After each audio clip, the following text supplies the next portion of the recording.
It's 11:47 p.m. and you're still scrolling. You told yourself you'd go to bed an hour ago, but here you are, watching some guy rank fast food chicken sandwiches while your thumb just keeps moving. You're not even enjoying it anymore. You're just doing it. And tomorrow morning, you'll wake up tired, grab your phone before your eyes are fully open, and do it all over again. Look, I'm not here to shame you. I did this for years. We all do. But here's the thing most people don't realize. What you think is just a harmless habit is actually rewiring your brain in ways that would genuinely terrify you if you saw the scans. A team of researchers at UCLA recently did something wild. They took people who used social media for more than 3 hours a day and put them through fMRI brain scans. Then they asked them to quit everything. Instagram, TikTok, Twitter, Facebook, all of it, for 90 days. And what happened to their brains during that time was so dramatic that the lead researcher said it was like watching someone recover from a substance dependency. That's not an exaggeration. That's the actual quote from the study. So what actually happens when you delete all social media for 90 days? Not the motivational speaker version where everything becomes sunshine and productivity. The real version. The one with withdrawal symptoms, the weird social anxiety,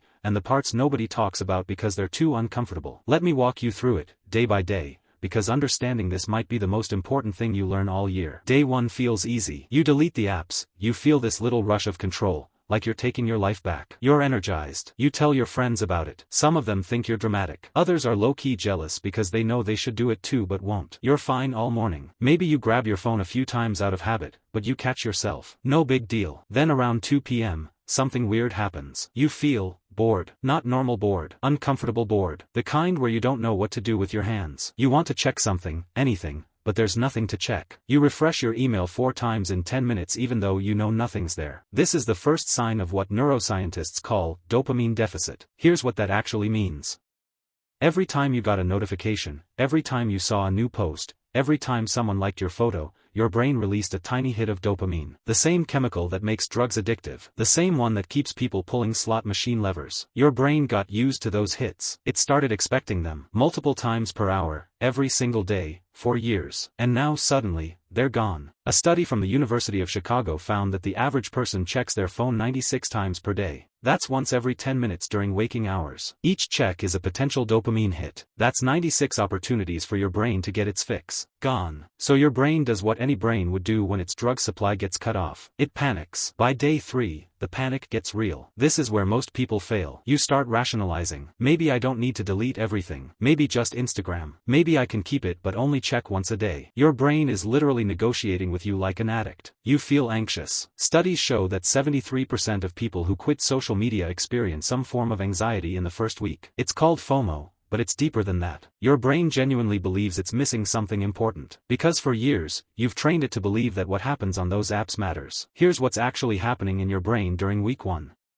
The ventral striatum, the part of your brain responsible for reward processing, is freaking out. It's searching for patterns, looking for those dopamine triggers it's used to. When it can't find them, it creates this low-level stress response. You feel jittery. You feel like you're forgetting something even though you're not. A researcher at Cambridge University described it perfectly. She said quitting social media in the first week feels like walking into a room and forgetting why you went there, except the feeling never goes away. But here's where it gets interesting. Around day 7 to 10, something shifts. The constant anxiety starts to fade. Not completely, but you notice these little moments of quiet. You're sitting at a coffee shop and you're just sitting there, not documenting it, not thinking about the angle for a photo, just sitting. And it feels strange but also kind of nice. Your sleep starts improving. This one's huge. A study from the Journal of Sleep Research found that people who used social media within an hour of bedtime took an average of 28 minutes longer to fall asleep. That blue light stuff everyone talks about, that's only part of it. The real problem is the psychological stimulation. Your brain can't wind down when it's processing 47 different people's opinions and comparing your life to everyone else's highlight reel. By week 2, most people report falling asleep 15 to 20 minutes faster. That's an extra 2 to 3 hours of sleep per week, just from deleting some apps. But the social stuff gets harder. You start realizing how much of your social interaction was based on social media. Someone mentions a meme and you have no idea what they're talking about. You feel left out. A friend gets engaged and you find out 3 days late because you didn't see it on Instagram. That stings. This is the part nobody warns you about. We act like social media is fake and real life is real, but the truth is messier. Social Social media has become part of how we maintain relationships. It's how we signal that we care. It's how we stay connected to people we don't see regularly. When you remove it, some of those relationships just fade. And that hurts. A longitudinal study from Stanford tracked people who quit social media for extended periods. They found that on average, people lost touch with about 35% of their weak-tie relationships. These are acquaintances, old co-workers, people you're friendly with but not close to. On social media, you'd see their updates, maybe comment occasionally. Without it, you realize you don't actually talk to them. Here's the uncomfortable truth. Some of those relationships only existed because of social media. And maybe that's okay. Around week 3, your brain starts to change in measurable ways. The UCLA study I mentioned earlier found that after 21 days, participants showed increased activity in the prefrontal cortex during focus tasks. That's the part of your brain responsible for executive function, decision-making, and attention control. Translation: your ability to focus is coming back. Think about it like this. For years, you've trained your brain to switch contexts every few minutes. Scroll, swipe, new topic, new emotion, new thought, over and over. Your attention span got shorter because you were literally practicing having a short attention span. Now you're practicing the opposite. You're reading a full article without switching tabs. You're watching a movie without checking your phone. You're having a conversation without mentally drafting a post about it. One participant in the study described it like this: "It felt like my thoughts got deeper. Like instead of skimming the surface of 20 things, I could actually think about one thing properly." By week 4, most people hit what researchers call the clarity phase. This is where the benefits become undeniable. You have more time, obviously. The average person spends 2 hours and 31 minutes on social media per day. That's 17.5 hours per week. That's almost a full waking day. But it's not just time. It's mental energy. Your brain isn't constantly context switching. You're not carrying around this low-grade anxiety about what everyone else is doing. You start to realize how much mental bandwidth social media was consuming even when you weren't actively using it. A study from the University of Pennsylvania had people limit social media to 30 minutes per day for 3 weeks. Just limiting it, not even quitting fully. They found significant decreases in loneliness and depression. When they followed up with people who quit entirely for 90 days, the effects were even more dramatic. Here's what's wild. Many people reported feeling less lonely without social media. That seems backwards, right? Social media is supposed to connect us. But here's the thing. Passively scrolling through other people's lives isn't connection. It's observation. And constantly observing everyone else living their lives while you're alone in your room makes you feel more isolated, not less. Real connection requires depth. It requires presence. You can't have that when you're performing for an algorithm. Around week 6, something unexpected happens. You get creative again. People start picking up hobbies they abandoned. Playing guitar, drawing, writing. One guy in a Reddit thread about quitting social media said he started cooking elaborate meals because he had to fill the time he used to spend scrolling, and he ended up actually enjoying it. This isn't just anecdotal. A study from the University of British Columbia found that boredom is actually crucial for creativity. When your brain has nothing to do, it starts making new connections. It wanders. It imagines. But you can't be bored if you're constantly feeding your brain content. Social media eliminated boredom from our lives. And in doing so, it eliminated a lot of our creativity. By week 8, you stop thinking about social media as much. You still get the occasional urge, especially when something happens and your first instinct is to post about it. But it passes quickly. Your brain has adjusted to the new baseline. The dopamine system is remarkable in its adaptability. Given enough time, it will recalibrate to whatever environment you put it in. For years, you put it in an environment of constant stimulation. Now you're putting it in an environment of normal, human-level stimulation. And it's adjusting. A neuroscientist at MIT explained it like this: your brain doesn't care what the baseline is. It just cares about changes from the baseline. If you raise the baseline artificially high with constant stimulation, normal life feels boring. If you lower the baseline, normal life feels interesting again. That's what's happening to you.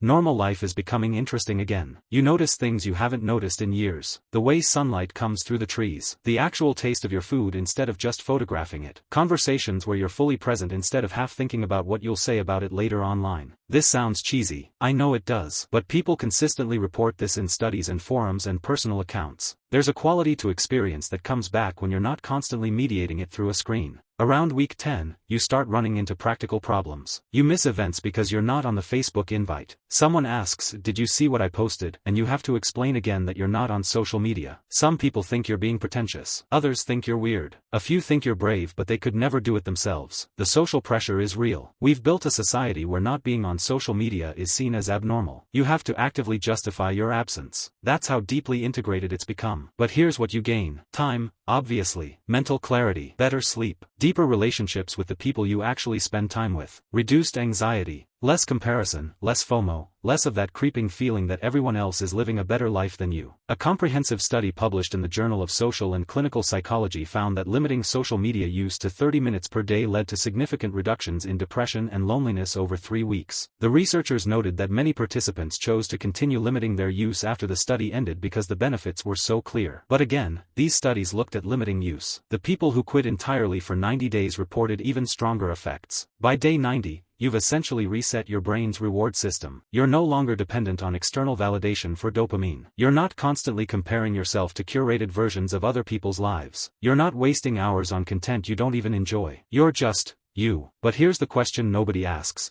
Should you stay off forever? Look, I'm not going to tell you that social media is pure evil and you should never use it again. That's simplistic. For some people, it's a genuine tool for work, for staying connected with distant family, for building communities around shared interests. The problem isn't the existence of social media. The problem is the way most of us use it. Mindlessly, compulsively, as a reflex whenever we feel bored or uncomfortable or alone. If you're going to go back after 90 days, and most people do, you need rules. Hard rules. No social media before 10 a.m. None after 8 p.m. No scrolling in bed. Time limits enforced by app blockers, not willpower, because willpower fails. Only follow accounts that actually add value to your life, not ones that make you feel inadequate. Turn off all notifications except direct messages from actual friends. Treat it like a tool you use intentionally, not a default state you live in. A lot of people who do the 90-day reset don't actually go back. Or they go back to one app but not others.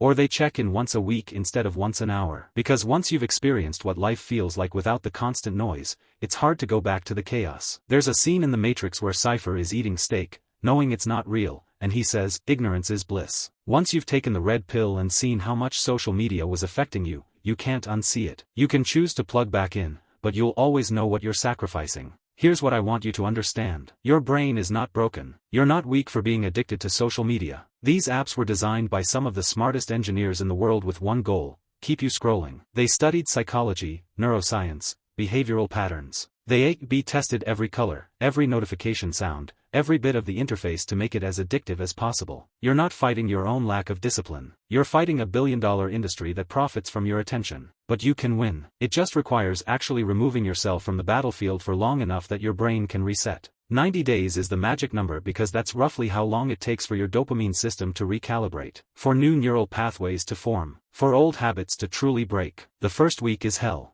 The second week is uncomfortable. The third week is when you start seeing benefits. By week 4, you won't want to go back. By week 12, you'll wonder why you waited so long. So here's my challenge to you. Not forever. Not even for a year. Just 90 days. Delete the apps.